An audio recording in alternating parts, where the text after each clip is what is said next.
आपका एक डांस बड़ा खतरनाक है जो आप वहाँ पर शो कर रहे थे। मलाइका रोरा करती है नहीं वो डांस। हाँ एकदम सेम आप दिख रही थी उनके जैसा। बहुत बहुत धन्यवाद। बाकी आपका ये दिल ओरिजिनल है जी बनाए हैं। बाप रे बड़ा खतरनाक दिख रहा है। बताइए ना सबका दिल अंदर होता है।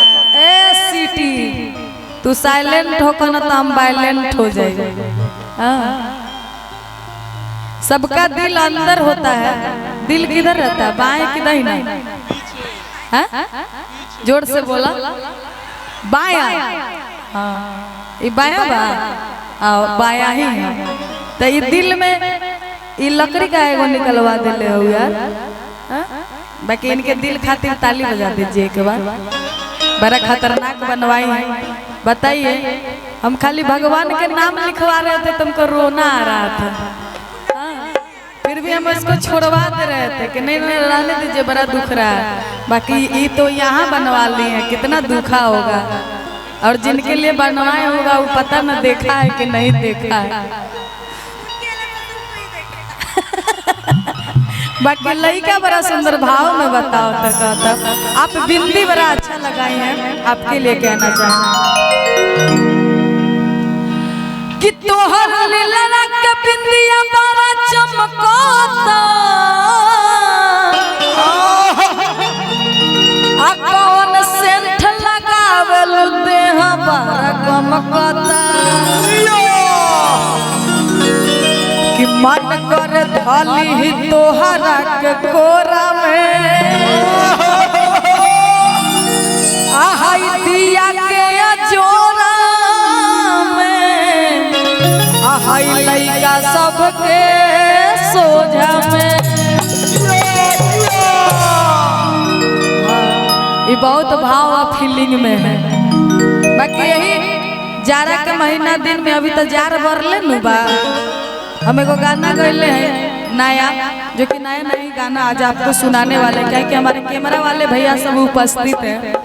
एक औरत अपना राजा जी से कह रही है अपना सैया जी से कह रही है राजा जी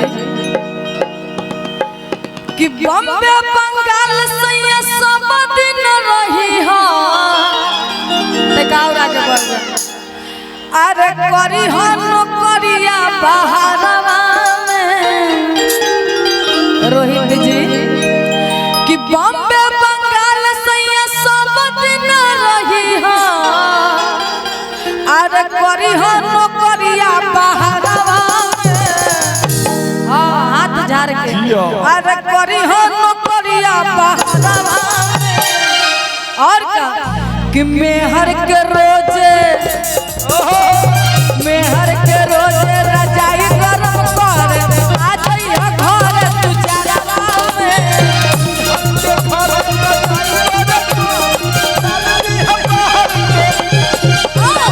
मेहर के रोजे रजाई गरम कर आ जाइए घर तू जरवा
बाकी आगे औरत अपना राजा जी से, अपना सैया जी से, अपना करेजा जी से कह तरीके राजा जी ए सैया जी भले रहुआ 6 महीना कहीं रहे गर्मी के दिन में, बाकी जैसे जाड़ चढ़े ना वैसे रहुआ घरे आ जाए।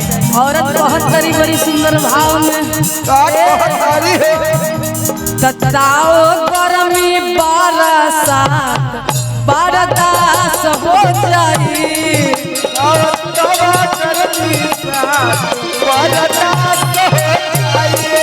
बाकी जाला में जवानी क्या के नाश हो जाई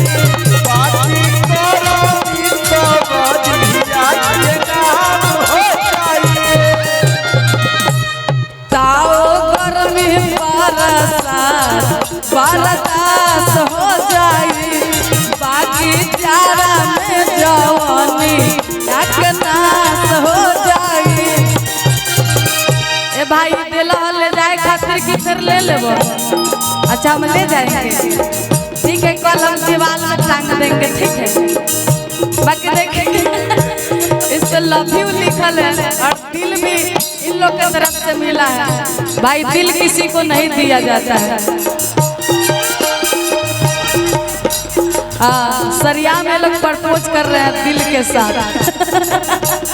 बाकी औरत कह रही है क्या ये राजा जी तताओ गर्मी बरसात बर्दाश्त हो जाई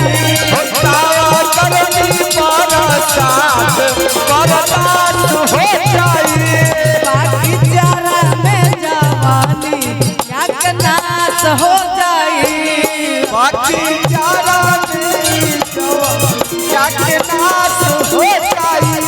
बाकी जाड़ा में जवानी क्या के नाश हो जाई बाकी जाड़ा में जवानी क्या के नाश हो जाई सहरा में जौन मौज बतौन मिले न कोनो ही डरावा में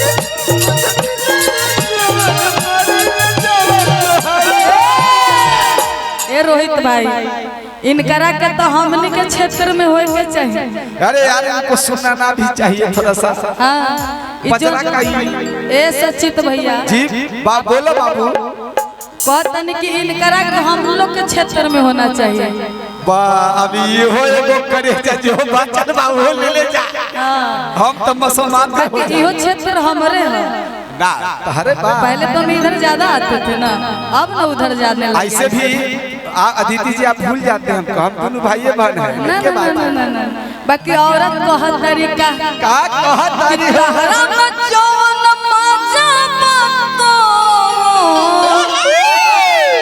और मिलन कोनो ही डरावा में कि तहरा में जौन मजा बतो और मिलन कोनो ही डरावा में बच्चों ले बच्चों ले कोनो ही डरावा में मेहर के रोजे मेहर के रोजे रंजाई करम कर आ गई हम घर तू चरवा हट के मारे लगाई करे आ जाई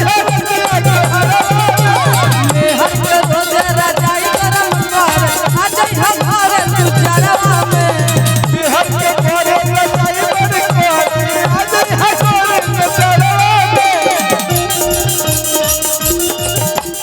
जहर घोरल अपना पगला के है दिलवा का तोरल अपना पगला के है दिलवा का आपसे ही कह रहे हैं दूसरा से नाता जोड़ल दूसरा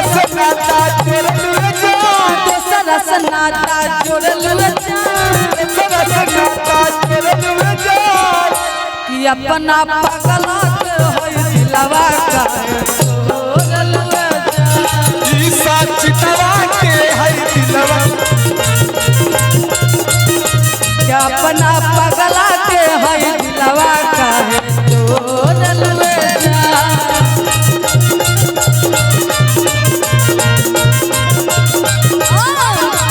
मेहर के रोज रजाई गरम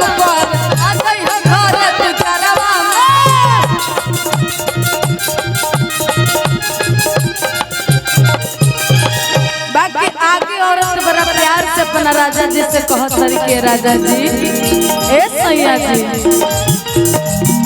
तब पूस माघ फागुन के ह इत 4 महीना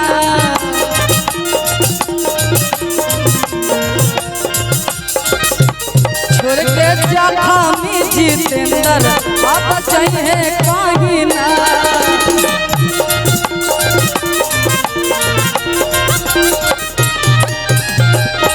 पूस माघ फागुन के इत 4 महीना छोड़ के जखमी जितेंद्र अब चाहिए कहीं ना तोहरा में जवन मन तवन मिलन करहि डरवा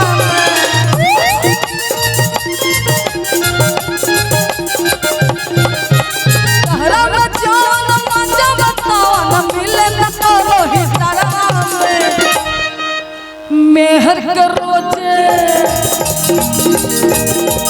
मेहर के रोजे रजाई गरम पर आ गई हम भारत जरवा में